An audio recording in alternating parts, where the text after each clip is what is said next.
তিনি বললেন যে যখন হিন্দুইজম অনুমতি দিচ্ছে খ্রিস্টের 16,108 জন স্ত্রী, ইসলামে বহুবিবাহ অনুমতি আছে, তাহলে হিন্দুইজম আর ইসলাম একসাথে মহিলাদের অত্যাচার করছে কেন? আপনার মত অনুযায়ী, আপনার কথা অনুযায়ী ক্লিওপেট্রা একসময় সবচেয়ে সুন্দরী ছিল, এখন আর নেই। ঐশ্বরিয়া এখন 1 নম্বর, আমার জন্য না আপনার জন্য।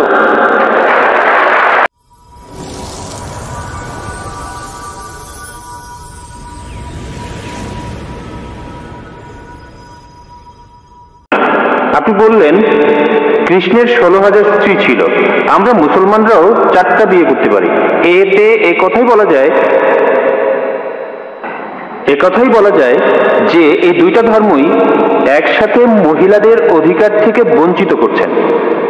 আপনি বললেন যে হয়তো বলতে পারেন মানুষ আসলে খুব আকর্ষণীয়, তবে এটা ব্যক্তিগত দৃষ্টিভঙ্গি। আর যদি এভাবে ব্যাপারটা দেখেন, আপনাদের দেখার ভুল আছে, আপনাদের চিন্তায় ভুল আছে। সৌন্দর্যের যে ধারণা সেটাও সময়ের সাথে বদলায়। একসময় ক্লিওপেট্রা ছিল সবচেয়ে সুন্দরী, কিন্তু এখন আর তেমনটা নেই। এখন ঐশ্বরিয়া রাই হলো 1 নম্বর। আর আপনি এও বললেন যে মূল ধর্মগ্রন্থ পড়তে, কিন্তু এতে করে কিছু উগ্রবাদী আর মৌলবাদী তৈরি হয়। আপনি যখন কোনো ধর্মে বিশ্বাস করবেন তখন নিজের অন্যায়টাকে অন্যায় মনে হবে না। আর সেটাই ঠিক সেরকমই ঘটনাই ঘটেছিল গুজরাটে। 2000 মুসলিমকে সেখানে খুন করা হয়েছে, কেউ তাদের বাঁচাতে আসেনি। কিছু কমিউনিস্ট আর ডেমোক্রেট দল এগিয়ে এসেছিল। লোকজন ধর্মীয় মূল্যবোধের উপর আস্থা হারিয়ে ফেলেছে, আর আপনাদের মতো মানুষের কাছে এই ধর্মীয় মূল্যবোধটাই সবচেয়ে বড়। এসব ধর্ম উগ্রবাদী মানুষ তৈরি করে। তাই মানুষজনকে তাদের প্রাপ্য স্বাধীনতাটা দেন, যাতে করে তারা সমাজতান্ত্রিক আন্দোলনে যোগ দিতে পারে, যেমন কমিউনিস্ট আন্দোলন। ধন্যবাদ ভাই। মনে করেন তিনি একজন কমিউনিস্ট। আপনি খুব সুন্দর প্রশ্ন করেছেন। তিনি বললেন যে যখন হিন্দুইজম অনুমতি দিচ্ছে খ্রিস্টের 16,108 জন স্ত্রী, ইসলামে বহুবিবাহ অনুমতি আছে, তাহলে হিন্দুইজম আর ইসলাম একসাথে মহিলাদের অত্যাচার করছে কেন? আপনার মত অনুযায়ী, আপনার কথা অনুযায়ী ক্লিওপেট্রা একসময় সবচেয়ে সুন্দরী ছিল, এখন আর নেই। ঐশ্বরিয়া এখন 1 নম্বর, আমার জন্য না আপনার জন্য। আপনার কাছে যা সুন্দর আমার কাছে নাও হতে পারে, আপনার সঙ্গে একমত। এটা দৃষ্টিভঙ্গির ব্যাপার। আমি একমত, ঐশ্বরিয়া রায় আপনার জন্য 1 নম্বর হতে পারে, আমার জন্য না। তাহলে বুঝতে পারছেন এক এক জায়গার নিয়ম হচ্ছে এক এক রকম। আমি উদাহরণ দিয়েছি, আমেরিকায় যেটা ভদ্রতা সেটা এখানে অভদ্রতা, আমেরিকায় যেটা অভদ্রতা সেটা এখানে ভদ্রতা। এটাকে ঠিক করবে? আপনার কথা মানলাম। আপনি যদি ভাবেন একাধিক স্ত্রীর অর্থ মহিলাদের অত্যাচার করা, তাহলে লক্ষ লক্ষ মহিলাদের দায়িত্ব কে নেবে? আপনি। তাদের কে দেখবে? আপনার কমিউনিস্ট আন্দোলন দেখবে? আল্লাহ মানুষ জাতির সমস্যার সমাধান দিয়েছেন এই পবিত্র কোরআনে। সেই সমাধানটা আপনি হজম করতে পারছেন না। আমি আপনাকে একটা প্রশ্ন করছি, বর্তমানে পুরুষের চাইতে মহিলা কয়েক লক্ষ জন বেশি। কে তাদের দায়িত্ব নেবে? কে? যদি প্রত্যেক মাসে তাদের সাহায্য করেন, সেই সাহায্যটাই আসলে যথেষ্ট নয়। পুরুষ আর মহিলার প্রাকৃতিক নিয়মের কিছু জৈবিক চাহিদা থাকে।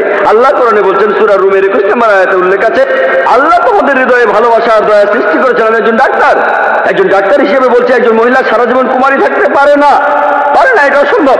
আপনি এখন কি করবেন? এদের কি হবে? এরা পতিত হবে। আপনার কমিউনিস্ট এদের কি করতে পারবে? এর সমাধান কি? কোনো সমাধান নেই। আল্লাহ আমাদের এই সমস্যার সমাধান দিয়েছেন, সেই সমাধানটা হজম করতে পারছেন না।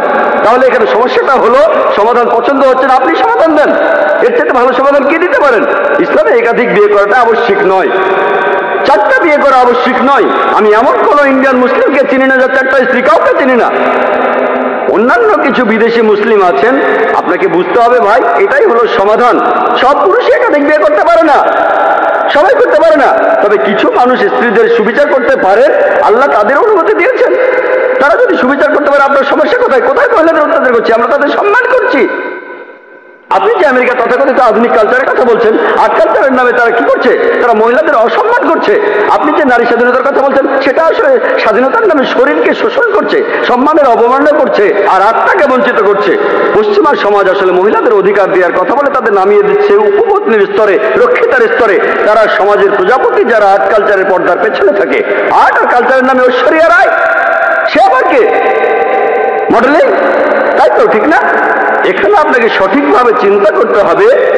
আমরা মাকে বিক্রি করতে চাই না, আমরা বোনকে বিক্রি করতে চাই না। আপনি চাইলে তা করেন।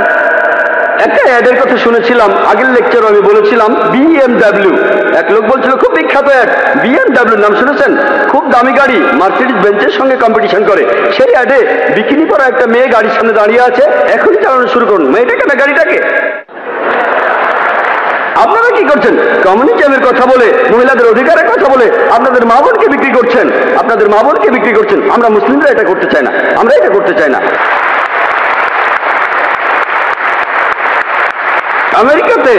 আমেরিকাতে আপনি রক্ষিত রাখতে পারেন, 5, 10, 20 কেউ কিছু বলবে না। আর কমিউনিজমে রক্ষিত রাখার নিয়ম আছে, একাধিক স্ত্রী থাকলে সমান অধিকার দিতে হবে, অবিচার করতে পারবেন না, সম্মান করতে হবে, সম্পদের ভাগ দিতে হবে। এটা আপনারা হজম করতে পারছেন না। কে মহিলাদের ছোট করছে? আমি না আপনি?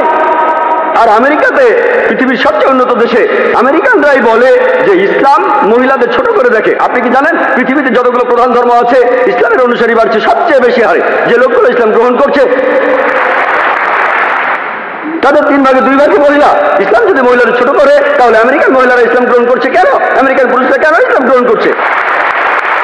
কে ডক্টর আবু আমিনা বিলাল ফিলিসকে ইসলাম গ্রহণে বাধ্য করেছিল? ভাই আব্দুর রহিম গ্রিনকে কে জোর করেছিল? কে? যারা ইসলাম গ্রহণ করছে তাদের 3 ভাগে 2 ভাগই মহিলা, তারাও ইসলাম গ্রহণ করছে। কেন? ইসলাম যদি মহিলাদের ছোট করে, তাহলে কেন তারা মুসলমান হচ্ছে? কারণ তারা জানে ইসলাম মহিলাদের নিরাপত্তা দেয়, মহিলাদের সম্মান দেয়। এই নিরাপত্তাটা থাকলে আপনাদের উদ্দেশ্যে সফল হবে না, এদের দিয়ে আপনারা টাকা কামাতে পারবেন না।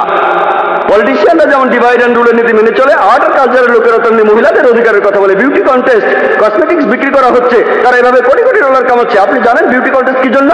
এই বিউটি কন্টেস্টের নামে তারা কোটি কোটি ডলার কামাচ্ছে। আর এরা যেহেতু কোটি কোটি ডলার কামাচ্ছে, অন্যান্য সব লোকজনও সেটা দেখছে।